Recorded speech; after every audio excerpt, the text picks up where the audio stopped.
towering figure in the study of learning was Harvard psychologist B.F. Skinner. Skinner built upon the ideas of Pavlov, Thorndike, and Watson, and was interested in how behavior is influenced by external events in our lives. For many psychologists, behavior is explained as an effect of internal processes, either mental or neural.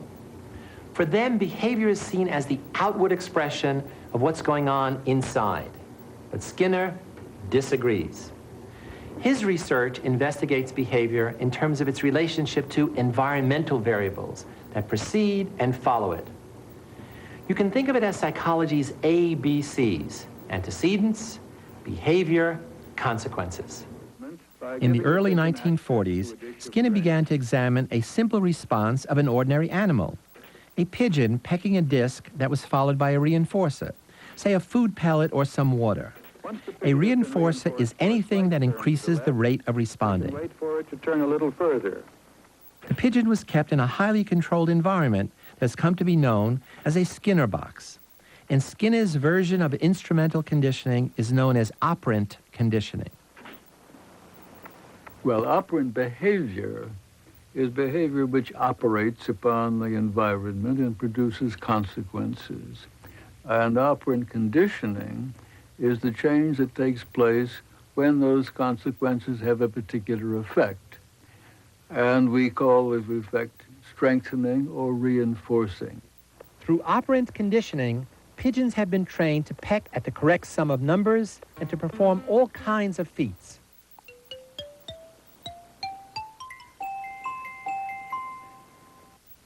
Operant conditioning is one important aspect of learned behavior.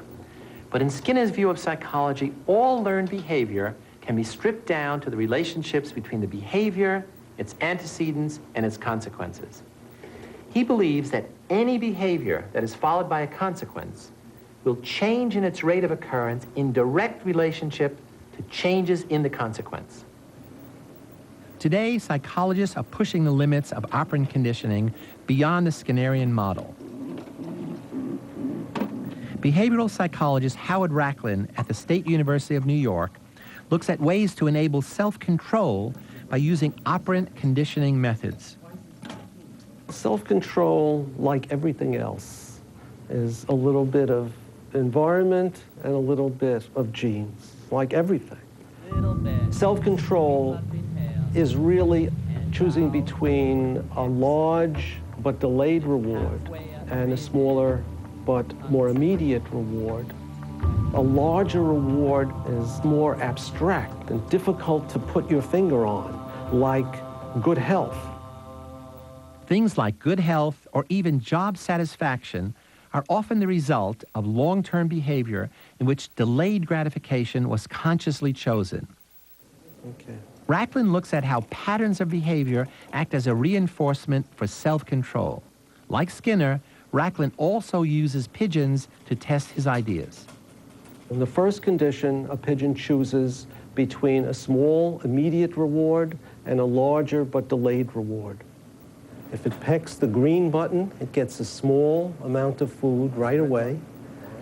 If it pecks the red button, it has to wait a few seconds, but it gets twice as much food by pressing the red button.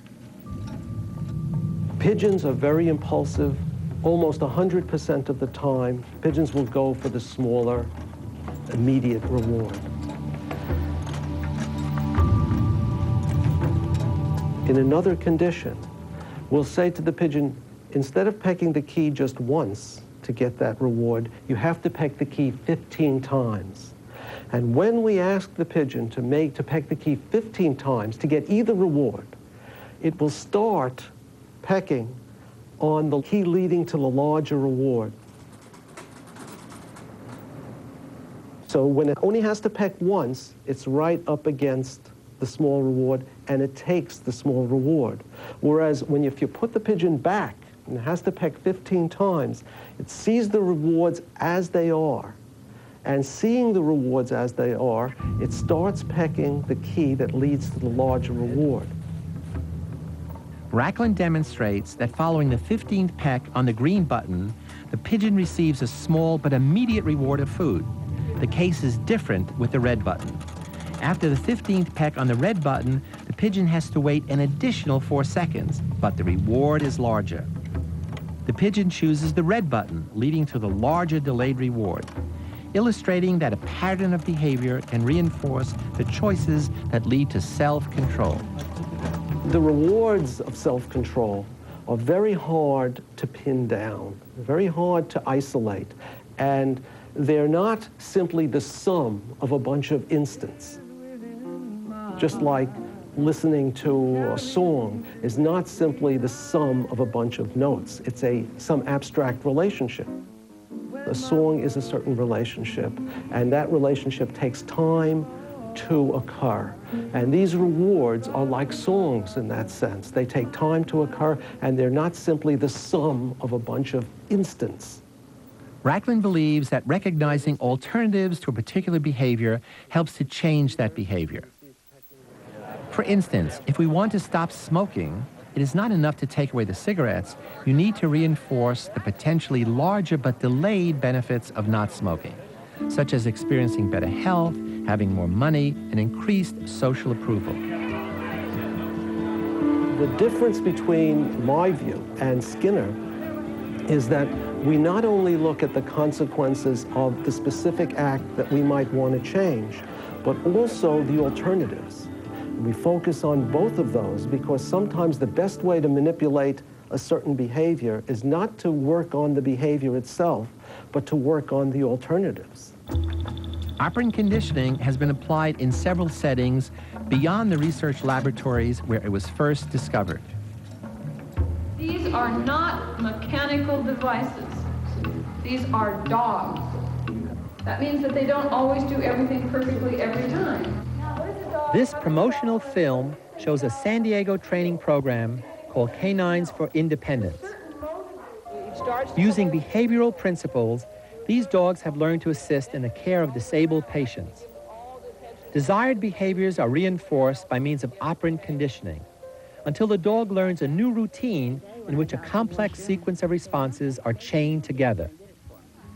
So I got him to jump up on the table, and it took me about 3 or 4 times telling him what I wanted. And then he got it and handed it to me. And now he just does it all the time. It is just one command for him to get it. Now I don't have to. The dogs learn to retrieve objects. They learn to pull wheelchairs and even push elevator buttons.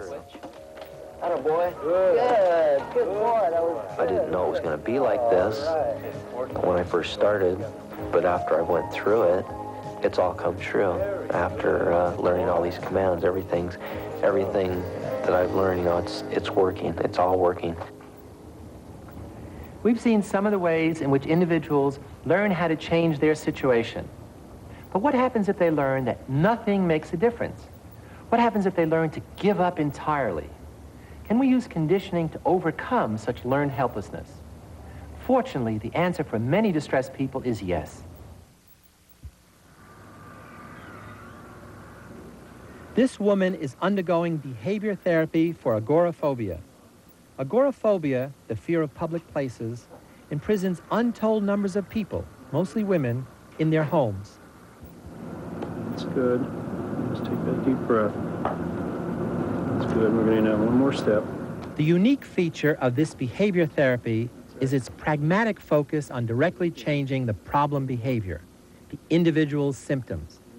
There's no attempt to find out what caused the behavior, only identifying and changing the sources of reinforcement that keep it going in the wrong direction.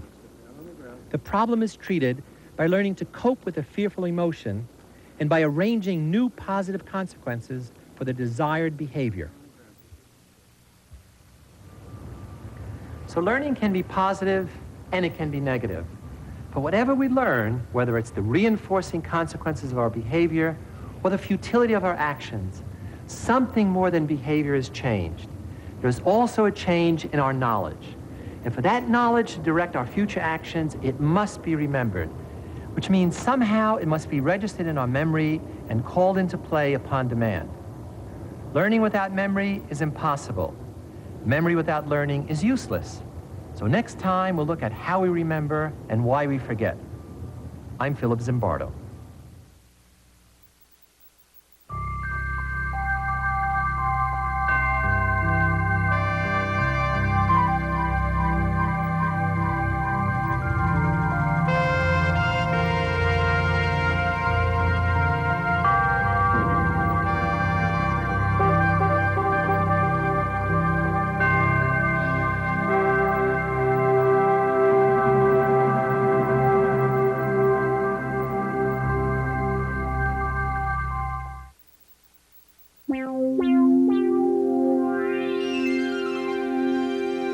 Funding for this program is provided by Annenberg CPB to advance excellent teaching.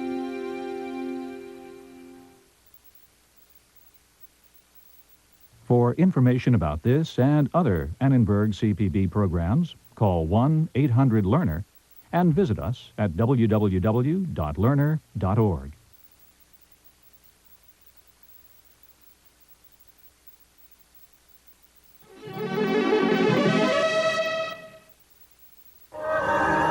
This is PBS. Life should be good for a Scotsman of title who owns an estate, but it's not easy being the Laird of Glenbogle.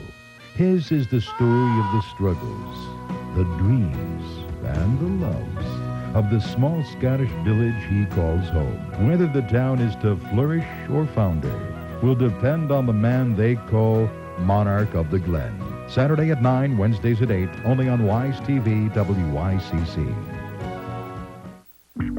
Not so long ago in Chicagoland, a frustrated public wisely took a stand. They wanted to switch from dumbed-down TV to television more suited for the whole family.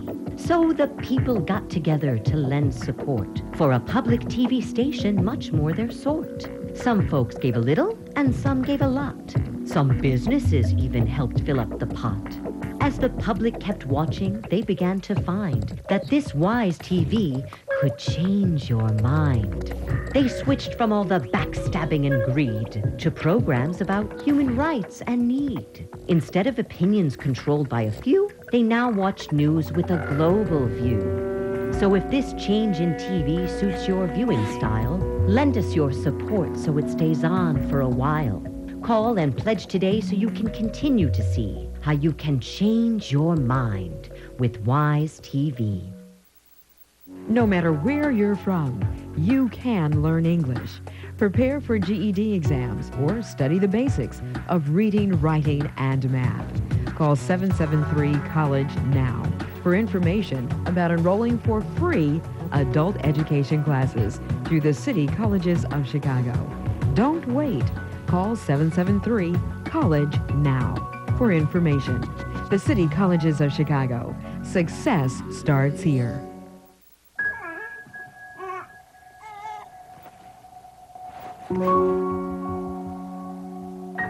One day, you were simply struggling to be a dad.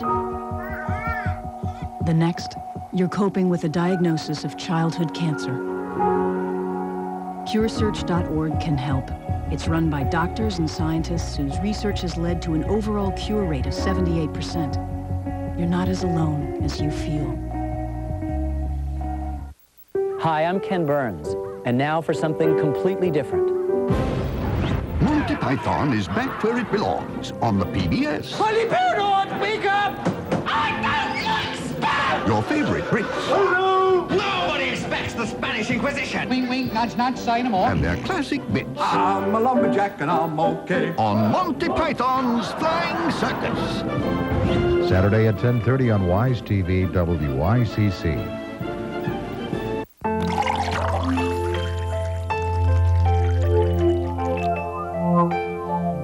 Change your mind.